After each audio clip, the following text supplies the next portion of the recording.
On Monday, November 14th, 2022, Empire Space hosted their third Rocketside Chat, a series focused on interesting people doing interesting things in the New York space ecosystem. This conversation was with Gitika Gorthi, the CEO and founder of Ignited Thinkers, a nonprofit focused on expanding opportunities for space education and youth.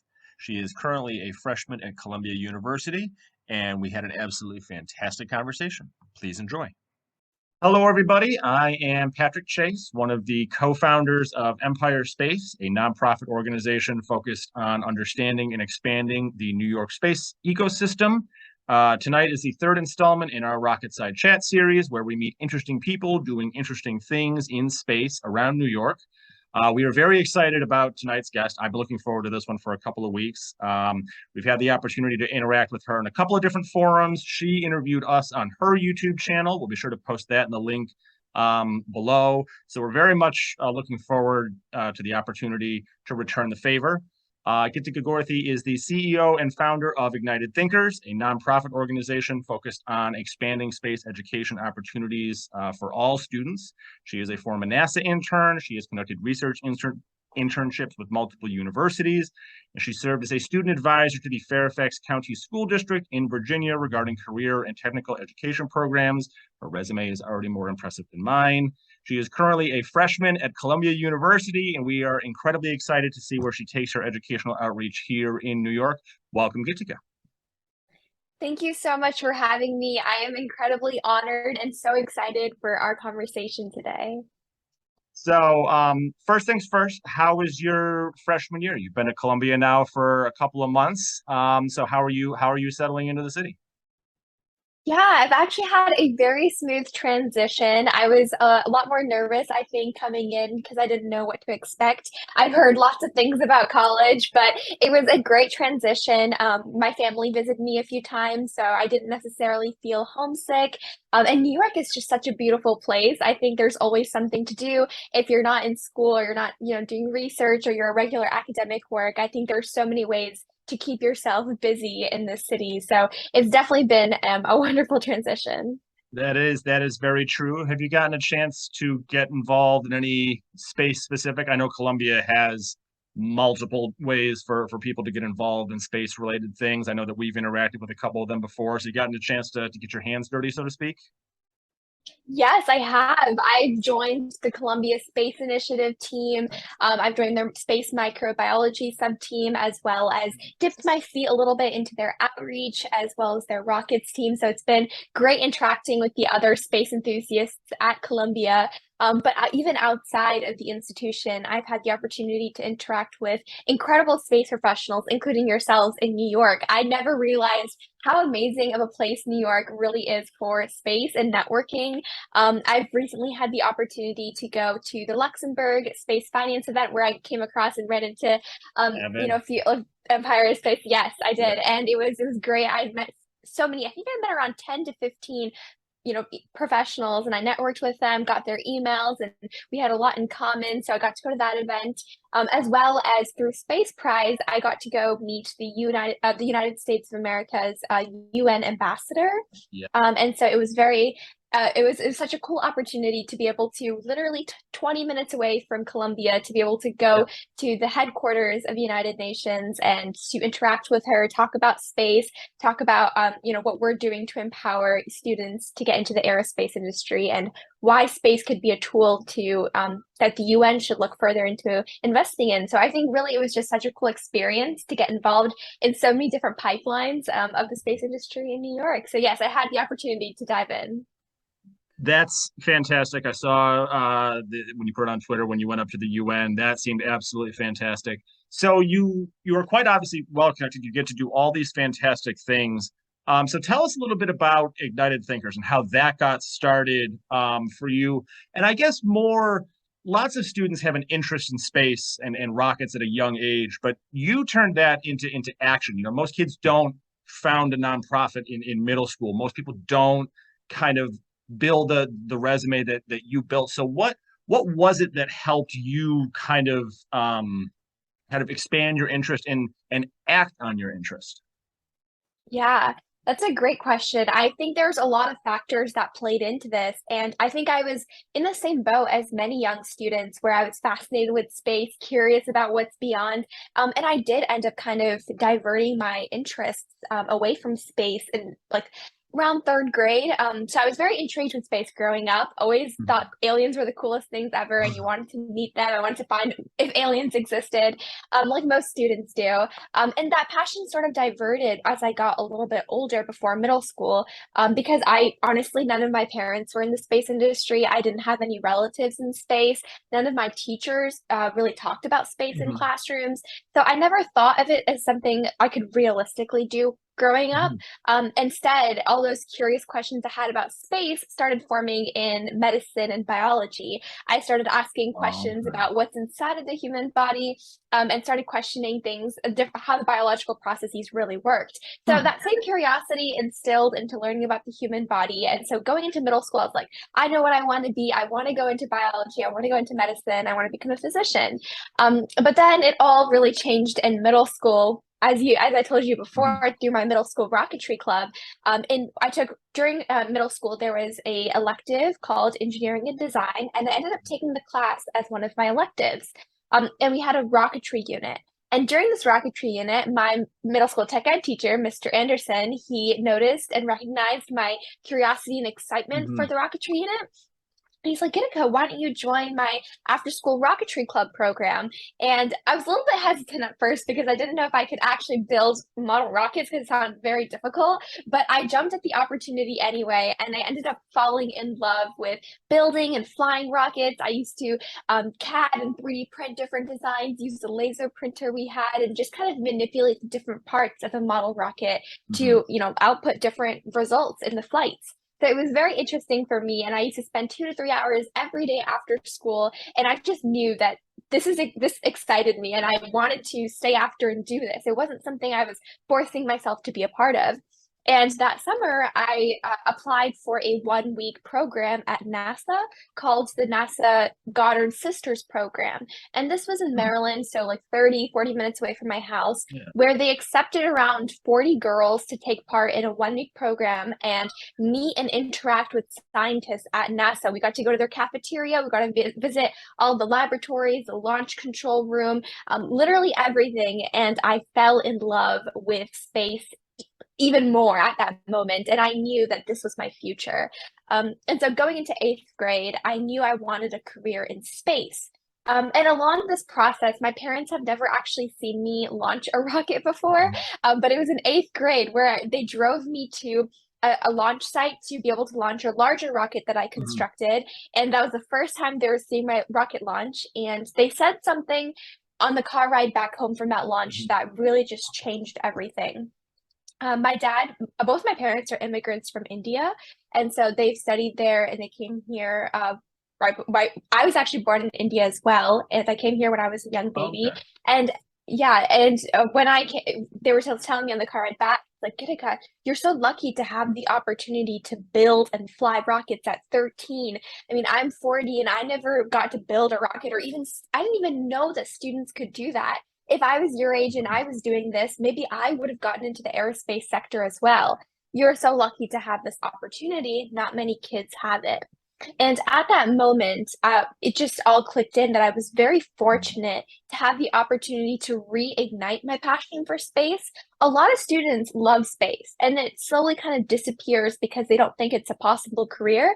But I had the fortunate opportunity of this club that reignited and reinstilled my passion for space and gave me the confidence that I could be a rocket scientist and it wasn't as difficult or as seemingly hard, or like hard Mhm. to break into the industry as it seemed. And so for me, I knew that I needed to be able to share this opportunity, this middle school rocketry club experience I was really fortunate to have to other students. And the reason I was able to take that moment of a thought into an action, which is kind of addressing the question you asked, I think instilled my values of being a Girl Scout. I was a Girl Scout since kindergarten, and I've been community service, action, being Mhm. bold, being brave, and taking it forward has always been something that I grew up with and something that my parents also instilled in me that whatever you do, you have to make sure you're feeling proud and that you're giving back. So I think it's just a combination of being a Girl Scout and the upbringing I had that enabled me to take this idea I had, find a gap, and be like, I'm going to do something about it. I might not make the biggest change, but even if I can change one or two other students' lives, that would mean the world to me. So that was kind of the inspiration behind Ignited Thinkers. That is so fantastic. There are so many follow-up questions I have because I kind of personally, and then the mission of Empire Space, agreed that for a lot of people, space and interest in space doesn't have any agency. There's nothing to do. It's very passive. You listen to the news, you read about interesting things, but there's very little to kind of get involved or get active with, and so it can atrophy over time. So the message and the need is to get more students that kind of initial exposure to space, but then sustaining that exposure over time, give them more ways to kind of get active. So in your experience, what are the ways to be successful at that? Because I mean, we're aware that not every school offers this programming. So does some have to be convinced? What are the arguments for yes, you need to expand this programming? So what helps in terms of growing a program where one didn't exist before? Yeah, I think that's, definitely a difficult question that a lot of organizations are trying to solve. How can we reach those students and how can we create a program that will convince them or encourage them to be a part of the space sector? I think the biggest thing, and there's two ways of answering this question. The first part is I believe that we need to target the middle school audience, the high school audience, because in elementary school, it's very easy to excite younger students about space. But when students, starting from middle school, I was reading an article and a few statistics stating that a lot of students get disinterested in STEM starting around middle school or feel that they can't be a part of a certain industry because they don't think they fit in or they're good at math or they're good at science, so they're not fit to be a part of the STEM industry and they lose their interest. And also a lot of students decide what they want to be or at least grow a passion for something very deeply in middle school. And of course, this is not for the majority. Sorry, for the, a lot of adults do say that they find their passions in college, Mm, after graduation, but a majority of students do figure out their yeah. true love for a subject in middle school and high Mm, school. And so if we target those age groups and we do outreach events, but not only just going and talking with them, but also a way for them to engage and get hands-on experience, so they feel mhm. confident that they do belong in the industry, I think is just the key, just like that rocketry club I had, to getting students to stick with a certain career path. Very interesting. Very interesting. So what specifically was it with you and rocketry? Because I know that rocketry was something that I had, kind of toyed with as a kid, but never really got into. And then I know that there are rocketry societies here in New York, but I know that they've had difficulty in recent years with range time and stuff like that. So I guess what triggered that kind of specific passion for rocketry? And then have you learned any lessons about how to kind of grow one of those programs or kind of anchor it in a community more? Definitely. Yeah. So I Awesome. think yeah, I have a lot of thoughts about this one, but I think with the Rocketry Club, one of the things that I think excites every student is seeing something go up or seeing something, something explode essentially. Yeah. I think every student likes seeing things blast off. And so for me, that was very similar. I think the first actually event that I did with Ignited Thinkers is where I taught over 70 orphans at India to build and fly model rockets. And they were excited to build the model rockets just so they could see it blast off. And you should see the look on their eyes lighting up when the rocket was going up. It was just the most precious moment of my life. And it's not that they necessarily understand all the physics behind what's happening Mhm. when that rocket is going up, but it's that excitement that sparks in them when that rocket does blast and they see their work doing something. It's just an unbelievable explanation. Like if you give a PowerPoint presentation to a student, they might get excited and be like, oh, that's interesting, but it might not stick with them because it's Not, not their work.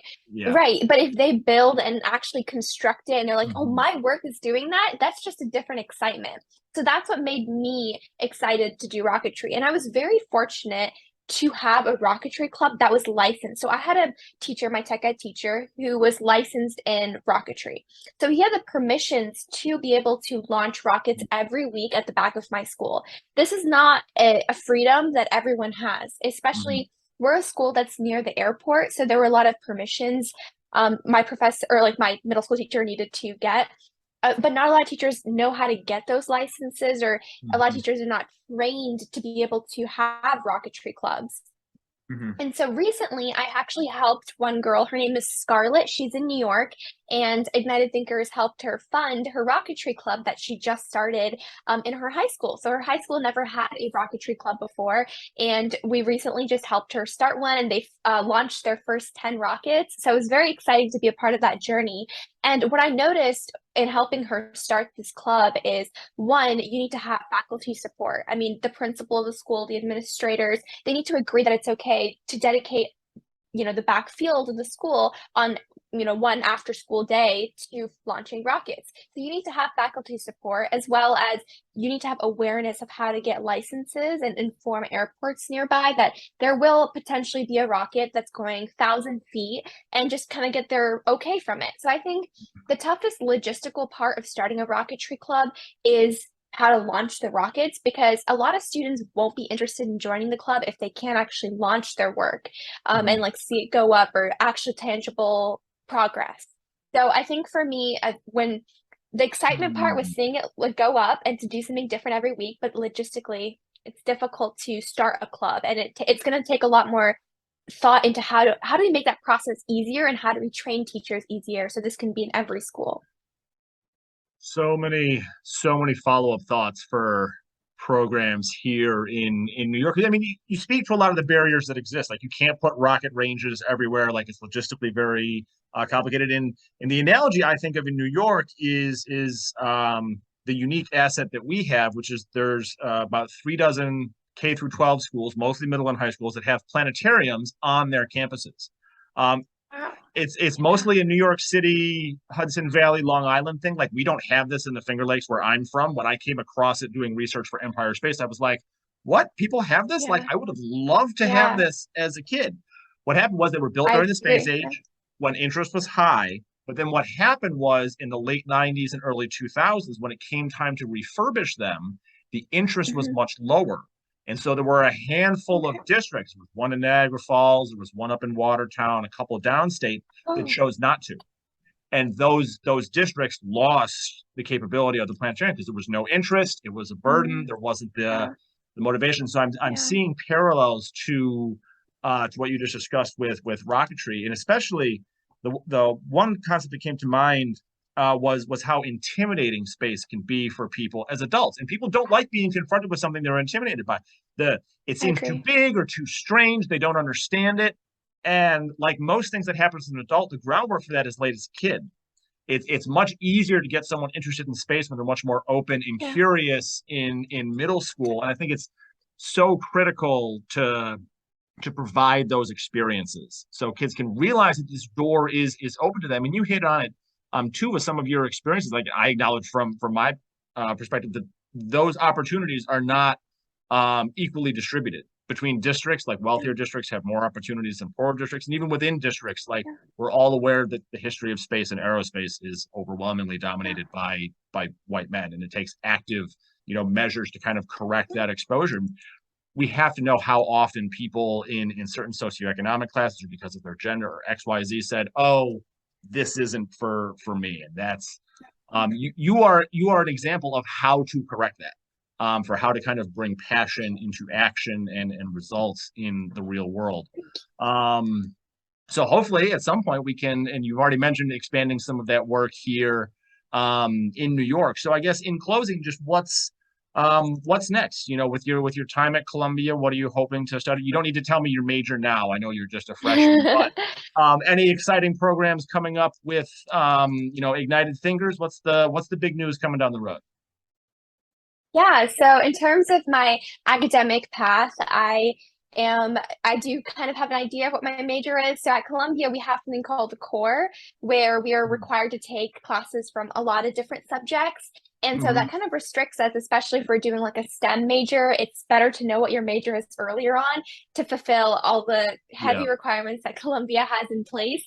So I'm planning on actually majoring in biomedical engineering with a minor in economics because I'm very interested in more of the entrepreneurial side as well. Hmm. And I'm on the pre-med track as I'm interested in aerospace medicine. I recently started being part of a lab at the Columbia Medical Research Center called the COO Lab, where they do ataxia and tremor research. So I've been trying to get my hands on. Takes up most of my week, but I had the best time. It's my first hands-on laboratory experience, and I work with real mice, and I do a lot of research with the professors there. So it's definitely an exciting experience. And more on the space aspect, I'm part of the Columbia Space Microbiology team, where we're currently trying to come up with an investigation. We got $10,000 to do an experiment. So we're trying to create a payload that we can put on our next rocket flight or potentially send on one of the launches to the ISS. Hmm. And we're trying to figure out what to do with a grant. And I'm also trying to be more involved in space internships. So for the Hmm. upcoming summer, I'm applying for the Brooke Owens Fellowship and trying to figure out a few space internships that I can apply for. So trying to keep a busy academic year, I guess. And along with Ignited Thinkers, we have a lot of really exciting plans that are coming along this year. So we are actually in the process of organizing a contest in Zimbabwe called the Space Water Challenge, where we are for college students in Zimbabwe, we're partnering with SEDS Zimbabwe as well as the Hmm. Zimbabwe Space Agency to conduct some sort of virtual contest and hopefully leading to a in-person 2-day conference in Zimbabwe where students develop proposals for a water filtration system and they can CAD and design their prototype and present it to a few judges.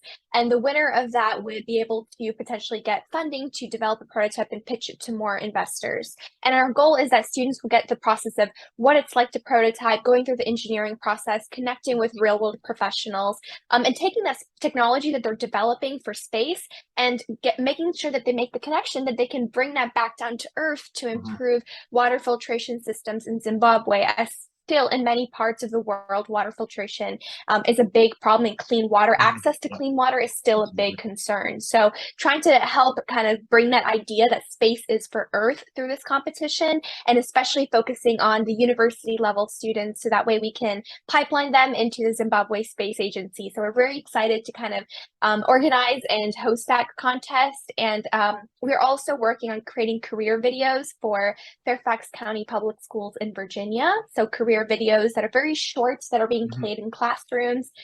We have a series of 6 webinars that we're doing actually starting from next week with a few schools in Virginia. So we're going to be targeting kindergartners and fifth graders. So we're very excited to go, like virtually, of course, go and speak with the Yeah. students and excite them about space. And yeah, and we're continuing with the YouTube. We have a YouTube channel as well, as you mentioned, the Space Champion interviews, and we're still posting every week or every 2 weeks, interviewing diverse space Mhm. champions in the industry. And we're also trying to continuously attend conferences and speak on things, important matters that we advocate for, and trying to show that younger students should have a voice in this industry because a lot of times we see a very older population in the aerospace sector, but I think we need to start encouraging a lot more younger voices as we Mhm. bring a unique passion, interest, and perspective into every problem. So I think trying to advocate for the Mars generation to get involved at a younger age in Mhm. space and encouraging, inspiring students to get into space. So we have a few plans and a few projects that we're You working do. on, but definitely everything is on our website as well. So that's something that if you're interested, you could definitely check out. Fantastic. So any websites, Twitter handles, or anything that you want viewers to be aware of? What are those before we go? Yes, so our website is www.ignitedthinkers.org, all one word. And we also are on Instagram, Twitter, and LinkedIn at Ignited Thinkers with no spaces. You can also follow me on Twitter, LinkedIn, Instagram. I'm very active, especially on Twitter and LinkedIn, and like to just keep updating about what we're doing, our progress, events you can take part in, even if you're a young student. And you can follow me at Gitika Gorthi, Gitika Gorthi. And those are all of our social media platforms. If you ever have any questions, if you're a student or a professional or you're an organization that's looking to collaborate, we're always open to networking on social media. Fantastic. We will post all of those links in the chat below. We'll also post the links for the Columbia Science Initiative. We know that they do so Thank you. many awesome Space Initiative. We know they do so many awesome Yeah. things. So thank you for taking the time. I was justified in my excitement for this interview. I think your passion and your ability to turn your passion into action at such a young age on so many of the kind of important key focal points for the interaction between education and space and expanding it to a wider audience and making sure that audience is diverse and engaging a younger population. I think that there's a lot of lessons that you have to offer people. We are very excited to have you in New York and continuing your work here in New York. Just this conversation alone already gave me a number of things that I know we're going to follow up on. So thank you so much for taking the time. Any final thoughts for viewers before we go? No, I just want to thank you so much for, this opportunity to be able to speak. I'm always so grateful to be able to be connected with Empire Space and the work that you both Patrick and Evan have been putting into this organization. And I'm really excited to see where it'll go and how many more individuals we can connect with in New York, because I remember when I went to the Luxembourg conference and we mentioned Empire Space, Kim and I we were gushing about the amazing data that you have collected and the network and the connections you're able to make across the state. So I'm very excited for the future, and I'm looking forward to meeting you in person one day. All right, awesome. I will make it down to New York City soon. Thank you again and enjoy the rest of your night. Thank you. Again, we want to thank Gitika for taking the time. That was an absolutely fantastic conversation. We're very excited about the future of space education here in New York and around the country. To learn more, check out the links below, empirespace.org, ignitedthinkers.org, or follow them on Twitter at ignitedthinkers. Thanks again for watching. Have a great day.